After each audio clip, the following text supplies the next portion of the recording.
Dice así la palabra de Dios.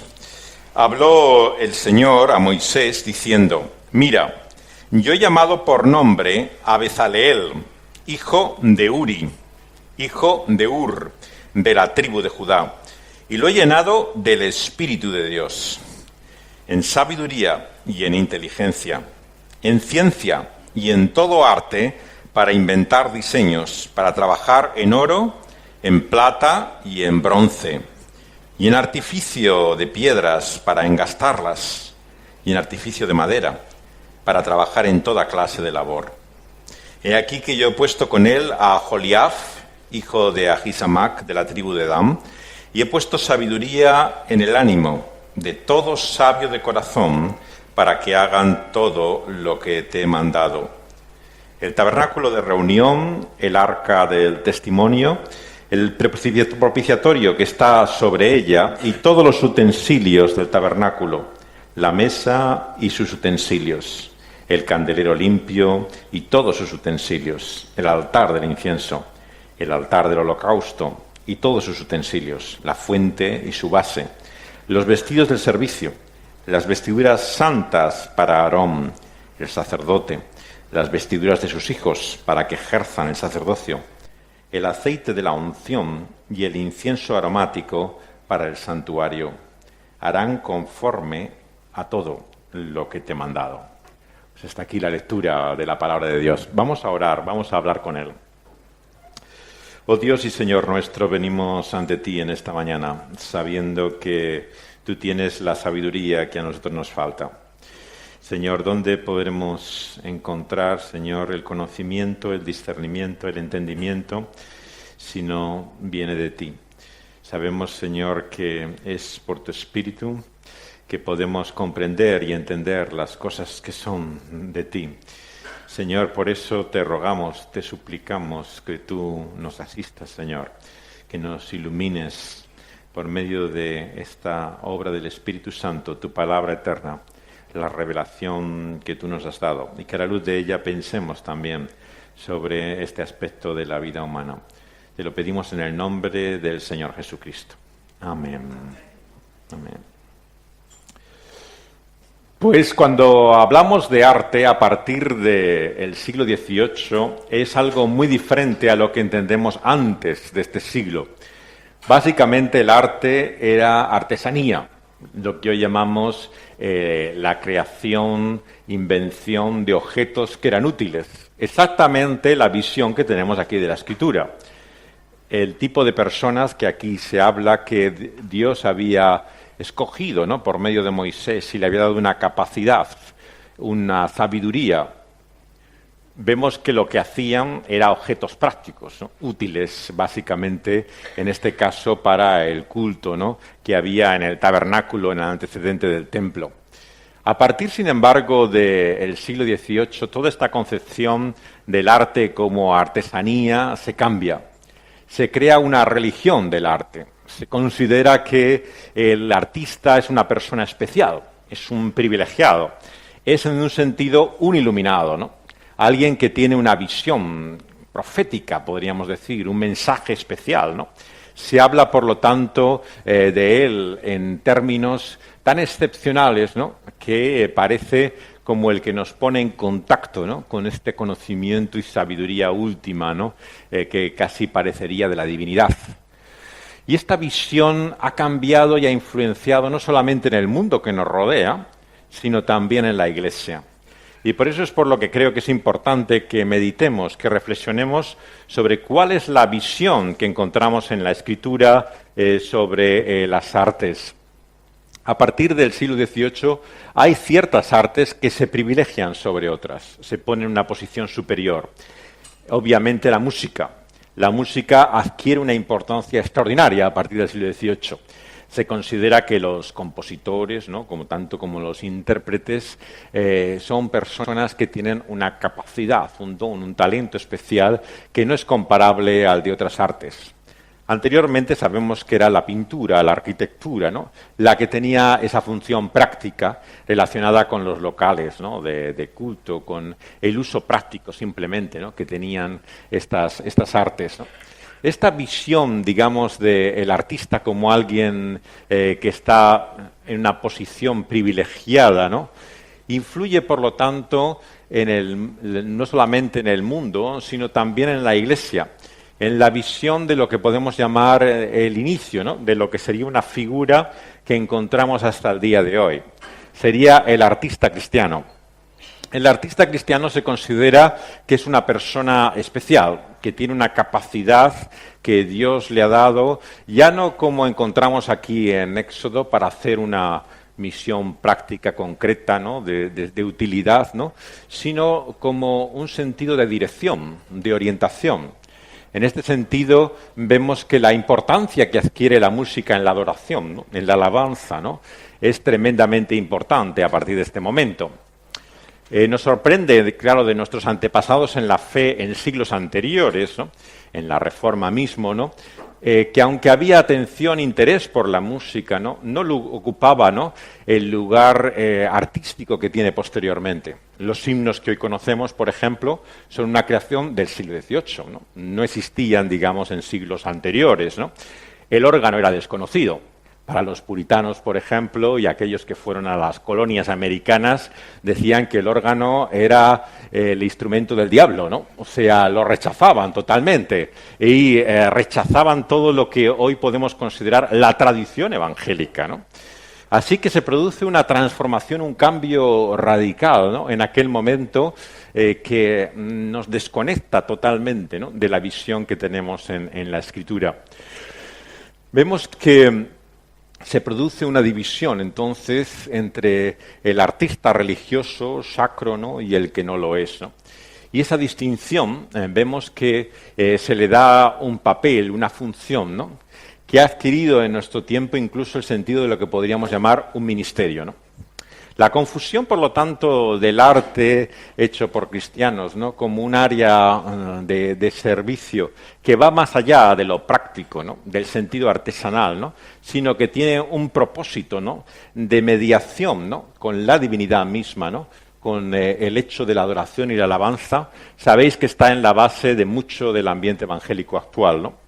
Se considera que el grupo de alabanza tiene un papel casi sacerdotal, ¿no? O sea, se prepara y tiene, digamos, una función en la cual es dirigido por Dios, de tal manera que es el medio por el cual se presenta la alabanza y adoración a Dios, ¿no?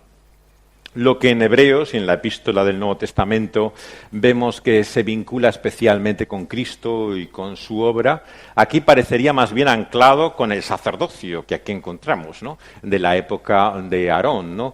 El papel que tenía en esta música, en el culto, ¿no? Del tabernáculo y luego del templo, ¿no? Pero es más, es un papel aún mucho mayor que el que encontramos en el Antiguo Testamento, porque juega, ¿no? Un lugar central, ¿no? En la vida del pueblo de Dios, ¿no? Vamos a partir, por lo tanto, de algunos presupuestos, ¿no? Puntos de partida que yo creo que la Escritura nos da sobre las artes para tener una visión clara en esta mañana. En primer lugar, tenemos que entender que el arte forma parte dentro de la capacidad del ser humano que está dentro del ámbito de la creación.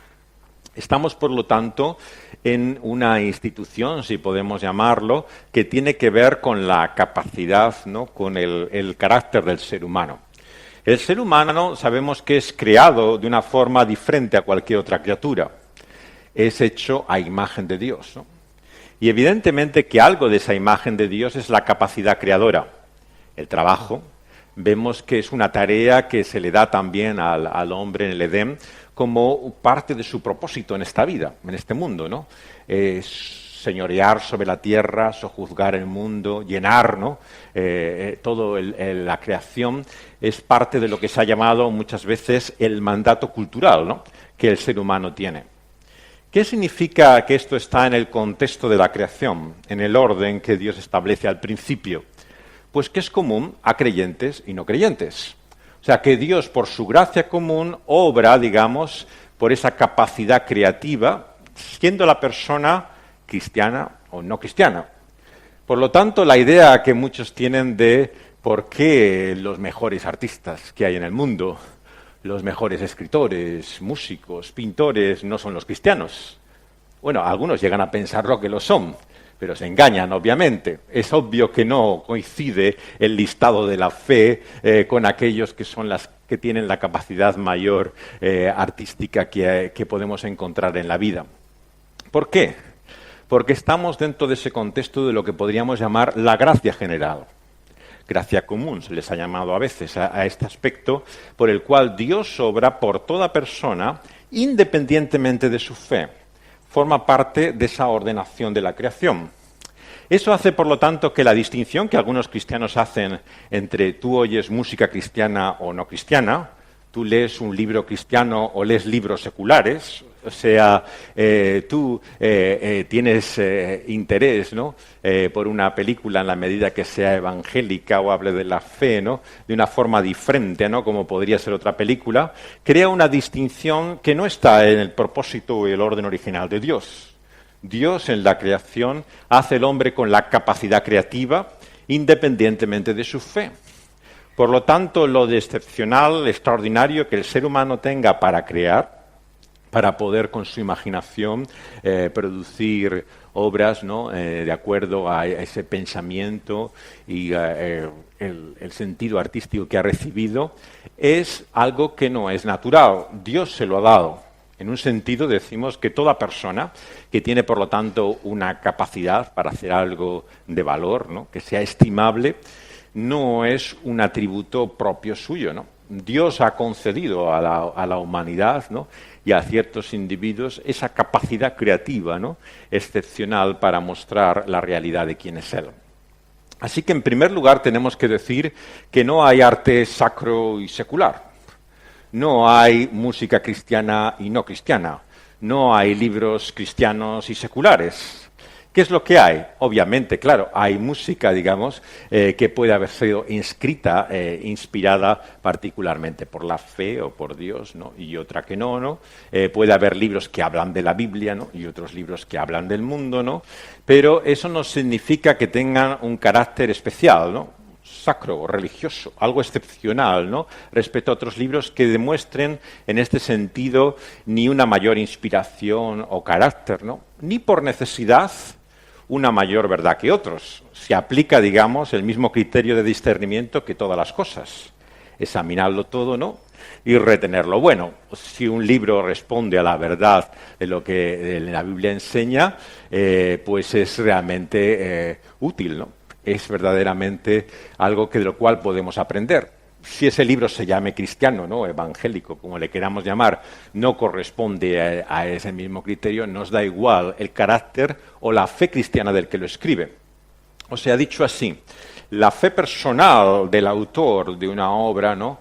Cultural nos hace que su creación, el producto de sus manos, de su mente o de su imaginación, tenga un carácter especial. Hay artistas cristianos, hay escritores cristianos, hay personas que tienen, junto con la fe, la capacidad de poder hacer algo. Pero lo que hacen, el producto, el fruto, la obra de sus manos, no tiene un carácter especial que se pueda etiquetar como cristiano. ¿Qué significa esto? Pues que en la perspectiva neotestamentaria, en la que vamos a hablar ahora, el Señor dice a todo aquel que quiere seguirle y ser su discípulo, que venga en pos de Él y le siga. Pero las palabras no le siguen, las notas de música no le siguen, los fotogramas no le siguen las personas.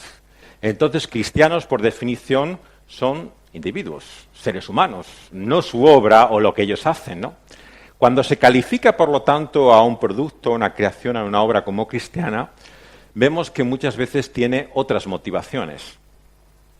A veces, tristemente, simplemente comerciales. Es algo que va dirigido a un círculo determinado, que son los cristianos, y si le etiquetas cristiano, sabes que habrá más gente que correspondiendo a esa fe tenga interés en comprarlo y adquirirlo y seguirlo que otras personas. Entonces se utiliza como una etiqueta comercial, es como una forma de poder vender, de dirigirse a un público determinado. Esto, sin embargo, se hace más confuso todavía a medida que pasa el tiempo, cuando no se entiende el siguiente otro proceso y fase que vemos en la revelación divina. No solamente el hombre ha sido hecho creado a imagen de Dios, tiene una capacidad falsamente natural, pero que corresponde a esa gracia general y común, sino que hay una terrible tragedia, Génesis 3, la caída. El pecado ha hecho que todo lo que hagamos, ninguna obra de nuestra mente, en primer lugar, está libre de ese hecho trágico, de esa ruptura que es la caída. Por lo tanto, ni pensamos como debiéramos pensar, ni todo lo que imaginamos, ¿no?, y puede ser invención nuestra, está libre del efecto de la caída. Claro, en el no creyente lo vemos esto como más obvio. Se ve de una manera más patente, ¿no?, la influencia pecaminosa, digamos, de lo que hace. Pero no nos engañemos, el cristiano tampoco está libre de pecado. Mientras estamos en este mundo, mientras hacemos obra de nuestras manos, lo que hacemos también está influido, ¿no?, por esa caída y por ese aspecto pecaminoso. Por lo tanto, cuando etiquetamos a esa obra, ¿no?, o lo que hacemos como de cristiana, podemos querer sugerir, ¿no?, como si esa acción, obra nuestra, pudiera llevar la cruz de Cristo, que solo nosotros podemos hacer. Como si realmente tuviera una capacidad o poder, digamos, de manifestar la redención o la santificación del Señor Jesucristo, que solamente la persona, el ser humano, puede tener. Entonces, evidentemente, hay muchas obras de arte de la creación humana que pueden estar hechas por sinceros creyentes, genuinos, honestos, y no tener valor, no decir verdad. Mostrar la incoherencia, ¿no?, que muestra toda la vida humana bajo el efecto de la caída y del pecado. En ese sentido, vemos incluso que a veces el no cristiano tiene la capacidad de poder, por esa gracia común y general, mostrar algo del pecado, ¿no?, en su estado y en su naturaleza como repulsivo, como algo que lamenta, que rechaza. Sin tener la obra de Cristo, esa persona, sin haber recibido la salvación, es capaz de mostrar el pecado en cierta forma como lo es. Por supuesto que no totalmente. En un sentido, entendemos lógicamente, ¿no?, que la persona no creyente no entiende la naturaleza esencial del pecado, que es una ofensa para con Dios. No comprende la dimensión trascendente del mal. Pero decirme, sino cómo tantos artistas pueden mostrar en su existencialismo la visión de una vida sin Dios, ¿no?, la vanidad de ella, el hecho de cómo el mal afecta a los hombres. Decía Simone Weil, la escritora judía que tanto ha pasado al pensamiento en Francia, ¿no?, que la ficción es especialmente capaz, ¿no?, para transmitir el mal.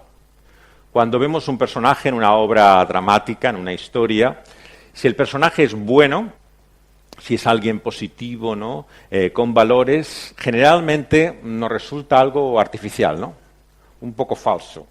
Es como si estuvieran hechos de cartón. No te acabas de creer realmente esta persona. Es como demasiado bueno para ser verdadero, ¿no? Entonces, la visión de la bondad, ¿no?, en el arte muchas veces se considera que es superficial, que no muestra la complejidad del ser humano. Sin embargo, decía Simone Weil, cuando vemos la maldad, cuando vemos a un villano, a alguien que realmente muestra el efecto, ¿no?, del pecado de esa manera, muchas veces se le ve como inteligente, complejo.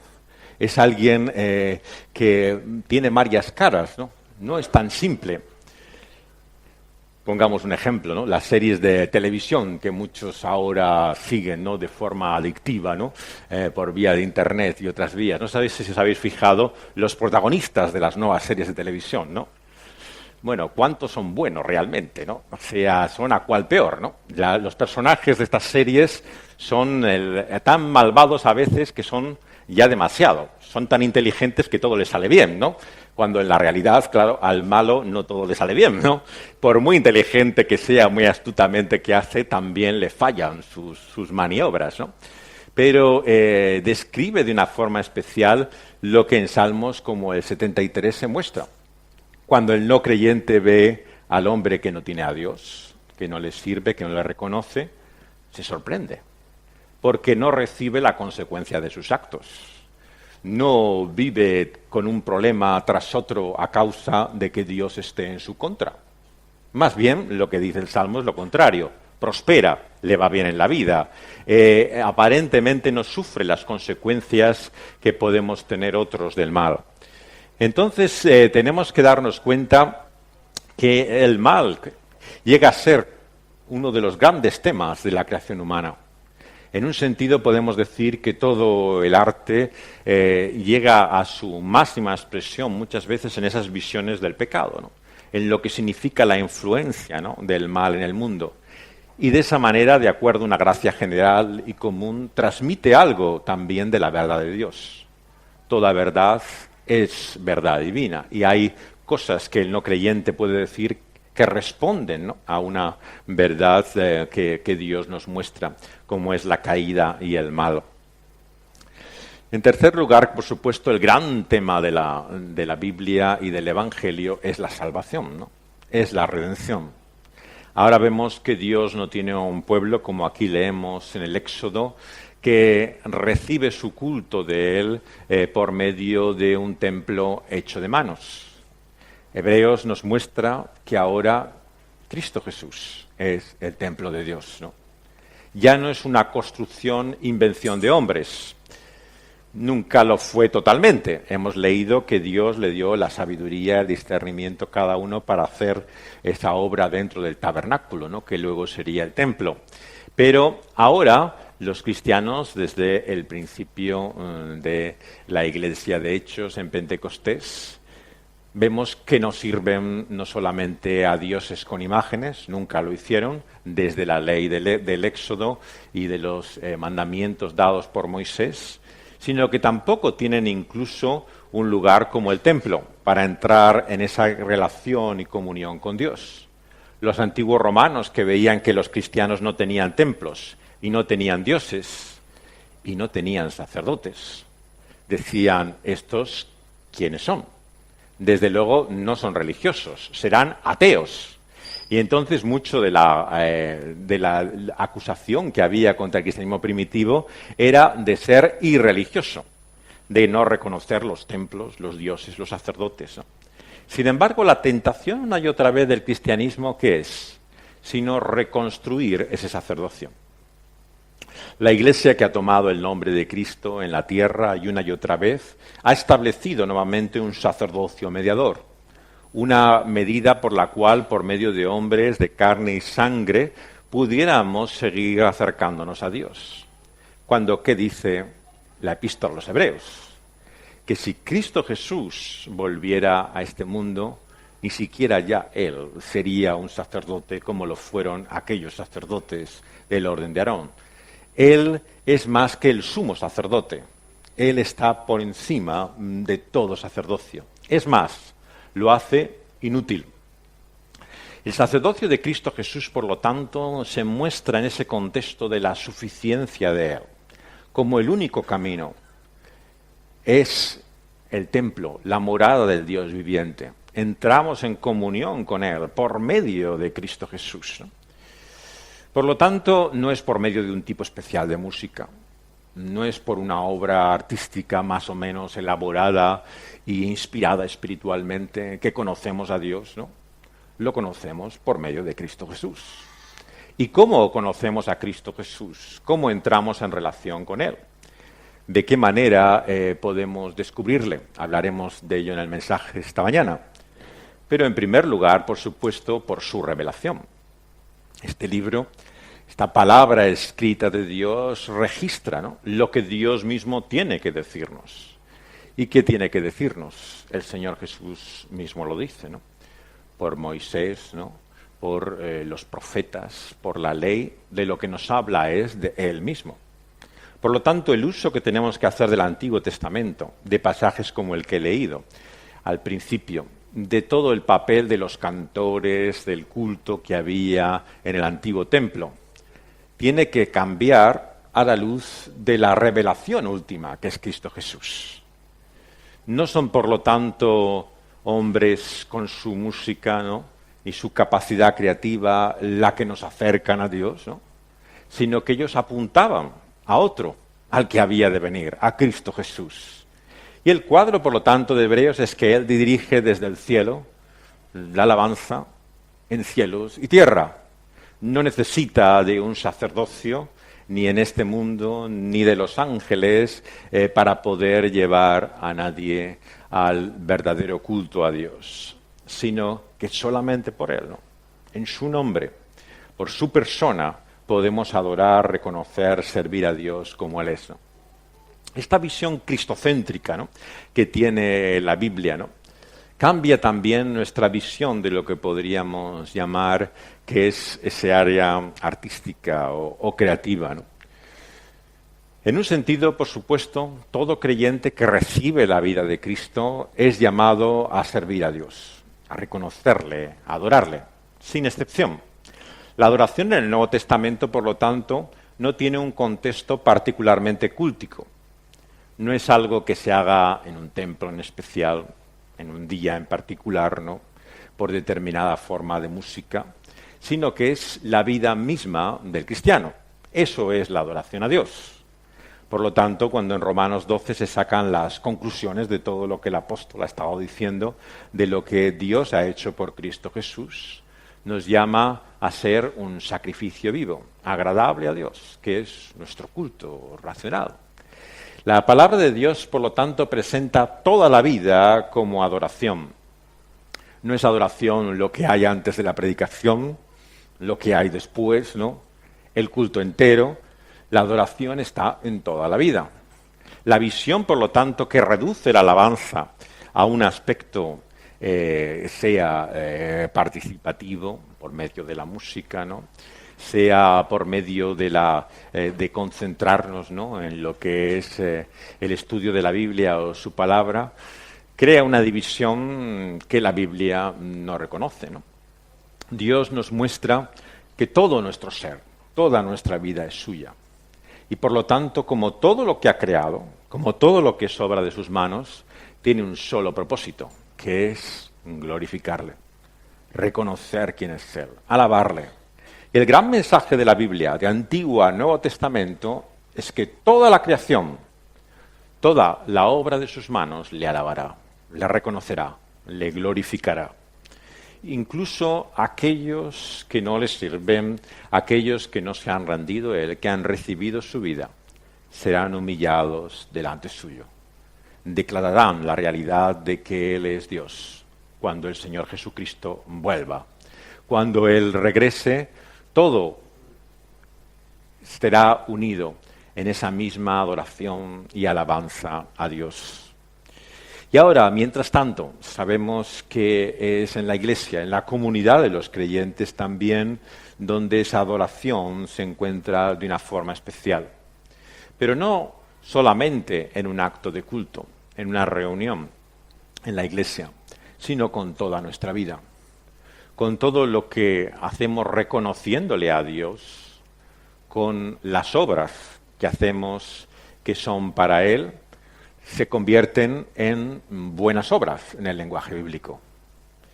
En un sentido podemos decir que buenas obras haría tanto el cristiano como el no cristiano. Pero claro, ¿qué queremos decir con buenas obras? Humanamente. En un sentido entendemos que hay obras que pueden ser buenas, ¿no?, por lo que se considera de valor humanamente de ellas. Pero bíblicamente, ¿qué son buenas obras? ¿Qué es lo que es agradable a Dios? ¿Qué es en lo que Él encuentra su complacencia, ¿no? En aquello que se hace en adoración, ¿no?, en servicio a Él. Dice el Señor Jesús que ni un vaso de agua que daremos a una persona necesitada quedará sin recompensa. Pequeños actos que no le damos importancia, que nadie creería que son un ministerio. Sin embargo, como parte de esa vida de entrega, de servicio a Dios, el Señor se complace, se satisface a causa de Cristo Jesús. Una y otra vez la motivación, por lo tanto, de la adoración, de la alabanza, del reconocimiento a Dios es el lugar que Cristo Jesús ocupa para nosotros. En un sentido, todo ser humano, todo individuo, sirve, rinde culto a algo o a alguien. Cuando alguien nos dice, no, yo no soy creyente, no le creáis. En algo tiene que creer, en alguien, si no, no se levantaría esta mañana. Hace tiempo que hubiera querido quitarse la vida. Si alguien vive todavía es que por lo menos espera, tiene la fe, ¿no?, en aquello que no ha visto, que no conoce, de que un día, si toca la suerte, si le cae finalmente la fortuna de poder encontrar aquello que llene su vida, será feliz. Y esa es su fe, su creencia. Es lo que sirve, lo que adora. El lenguaje bíblicamente, por lo tanto, no es entre creer y no creer.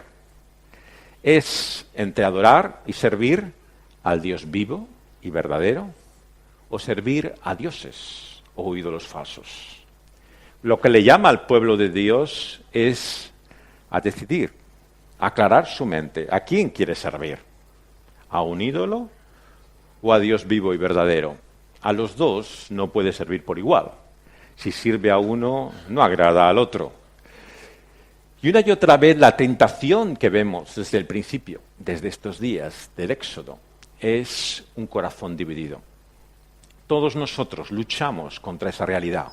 Sí, decimos que creemos en Dios, que le servimos, que le adoramos, pero tenemos que reconocer que hay otras cosas, otras personas que ocupan un lugar tan importante como Dios para nosotros, donde creemos que podemos encontrar la satisfacción, la felicidad que solo Dios puede darnos, pero que esperamos de otra persona o de otra cosa, además de Dios, ¿no?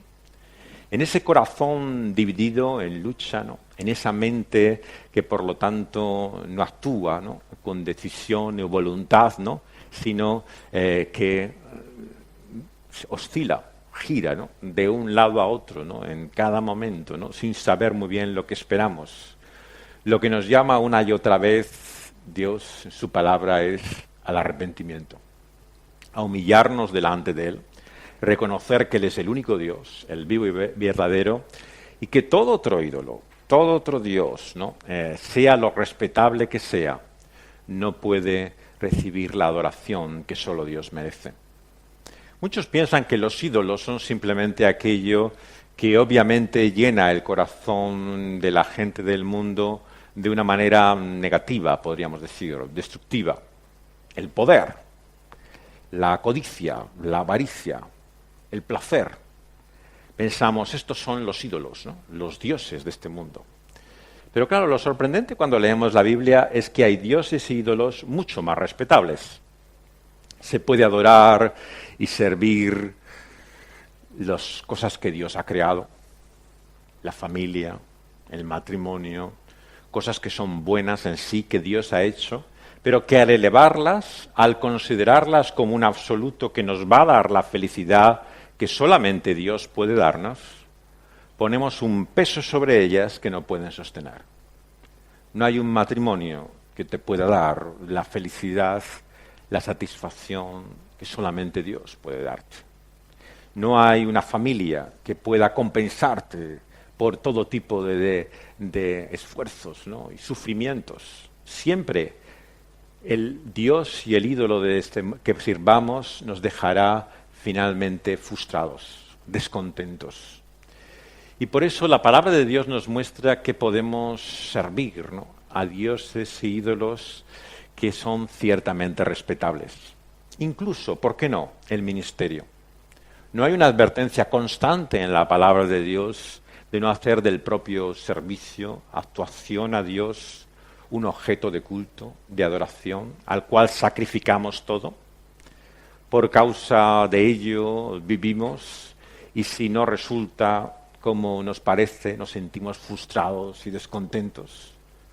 Cuando es Dios, claro, al único que debemos servir, el único que nos puede satisfacer. No es una actividad concreta llamada el ministerio la que puede llenarnos o satisfacernos. Es la persona de Dios mismo. Es el ser de Dios, trino. Por lo tanto, la palabra de Dios nos llama una y otra vez, ¿no?, a reconocer también que el creyente, con todo lo que hace, con toda su actividad y su vida en este mundo, está llamado a servir a ese Dios, a reconocerle.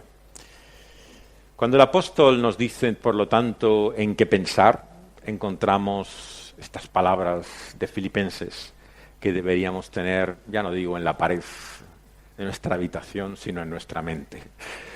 Todo lo bueno, todo lo verdadero, todo lo amable, todo aquello en lo cual merece la pena pensar, en esto pensar.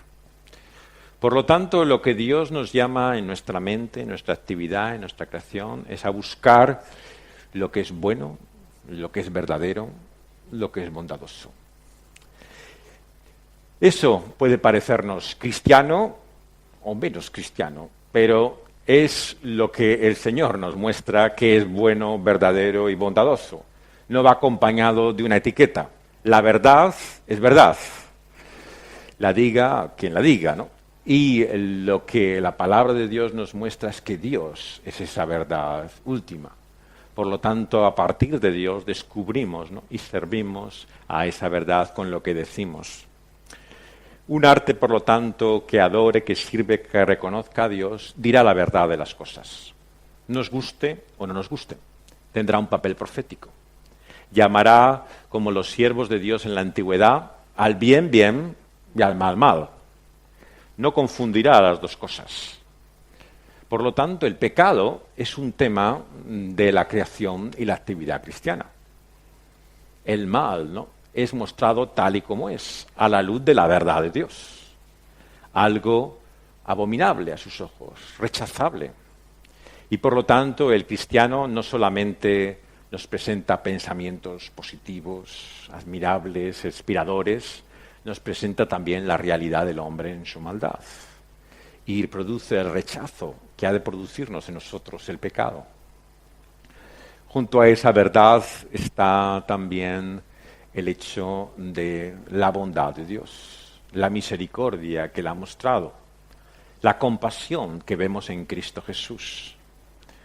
Un arte, una creación, un pensamiento del hombre que solo juzga, ¿no?, que solo condena, que solo habla del mal que hay en el mundo y no reconoce la bondad que viene de Dios, no merece en modo alguno reconocerse como inspirado por el Señor Jesucristo.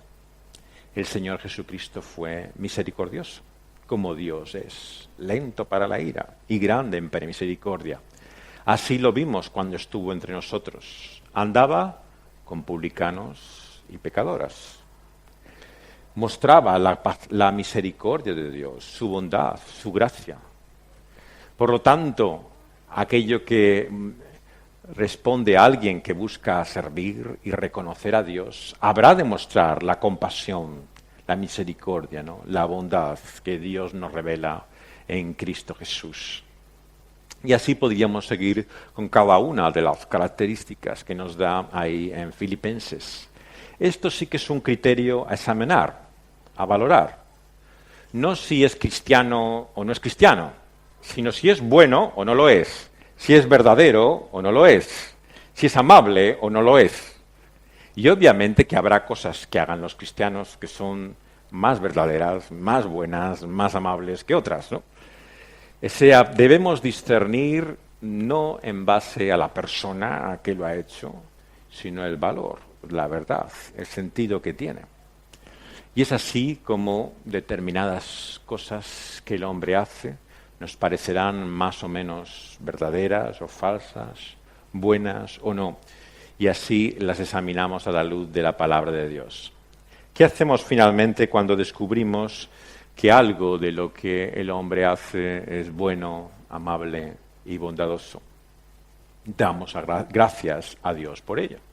Nos dice Santiago que no hay ninguna buena cosa, ninguna buena dádiva, ningún don que no venga del Padre de las luces. El creyente no sabe explicar perfectamente de dónde viene el mal. Dios creó el mundo bueno, su creación perfecta, un ser hecho a imagen de Dios, pero el mal entró en este mundo.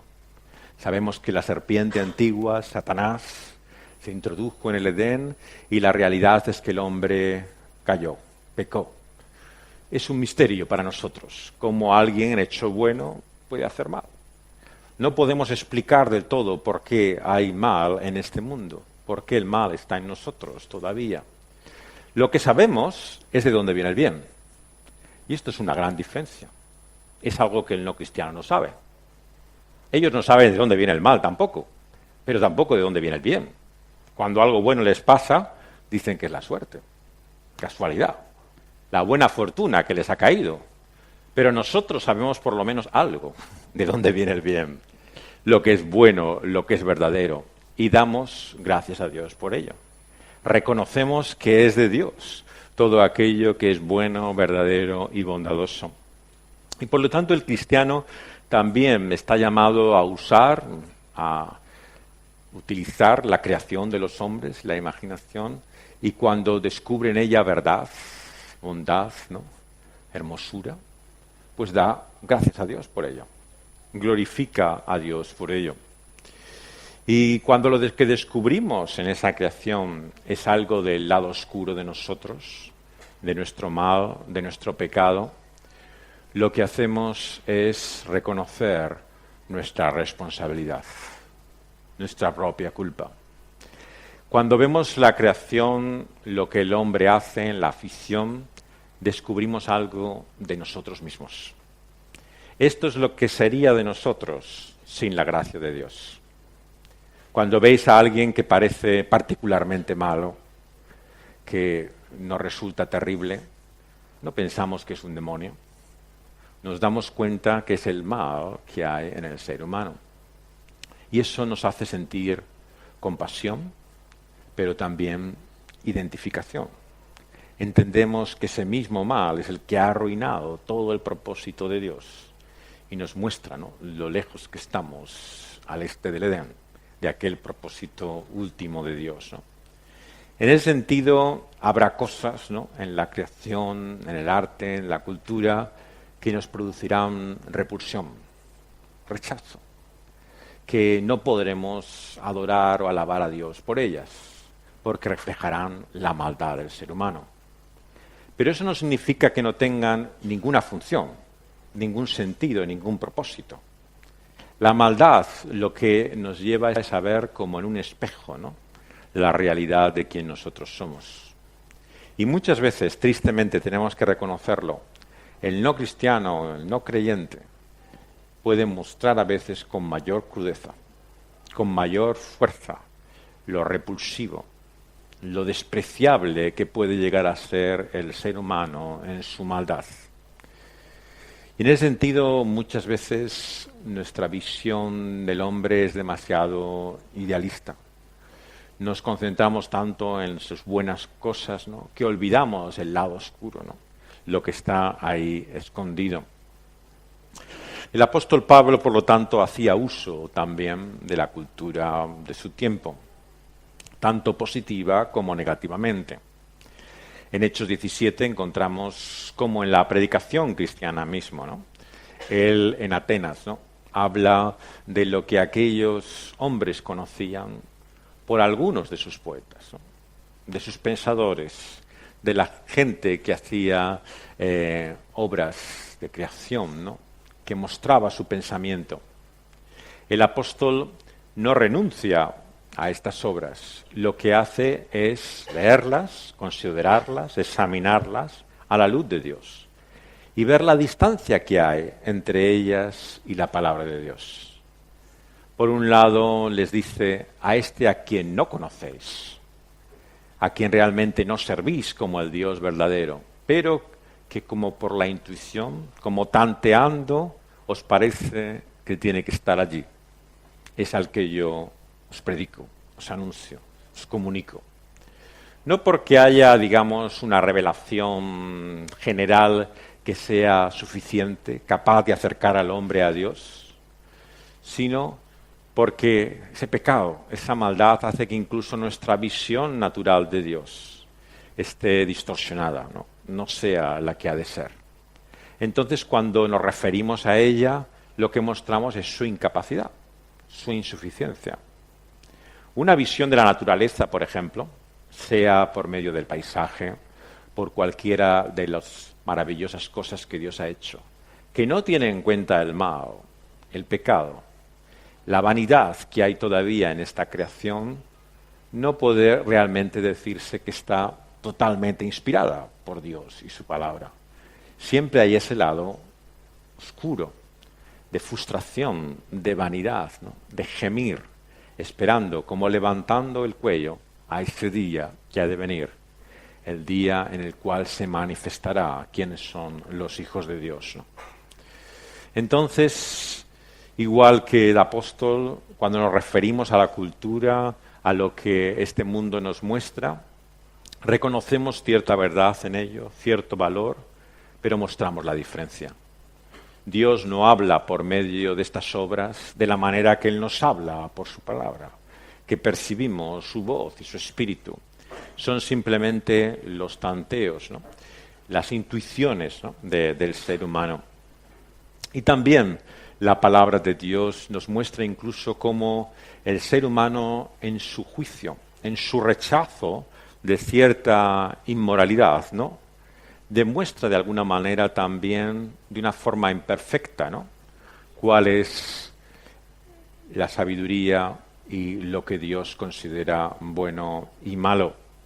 ¿No os habéis preguntado por qué en el Antiguo Testamento parecen a veces tener más discernimiento moral los paganos que aquellos que son de su pueblo? Fijaos en Abraham, va a Egipto, miente acerca de su mujer, ¿no? Engaña al faraón y éste no puede conciliar el sueño, preocupado por el pecado, por el enorme mal que sería el adulterio si tuviera relación con esta su mujer. Vemos a Jonás escapando en un barco y los que están en la nave mientras él duerme plácidamente están angustiados porque reconocen algo del juicio de Dios, interpretan como un castigo todo el mal que les está viniendo. El no creyente, el Hijo de Dios, a veces puede ser más inconsciente. Puede llegar a no percibir, ¿no? La maldad misma, ¿no? Del pecado, de la manera en que a veces un no creyente puede percibirlo. Por eso está que también la palabra de Dios nos muestra, ¿no? Cómo en la Iglesia, dice en las cartas el apóstol Pablo, hacéis cosas que incluso en el mundo, ahí fuera, lejos de los cristianos, se consideran malas. Y vosotros las justificáis encima. O sea que había incluso un criterio moral, de acuerdo a ese sentido que podían tener tan básico, ¿no? y limitado, ¿no? Que podían distinguir más de cierta maldad que lo que una iglesia de santos en Jesucristo debía reconocer. Y por eso es que da esta enseñanza, estas cartas y estas epístolas, porque necesitan todavía conocer, ser enseñados, discernir.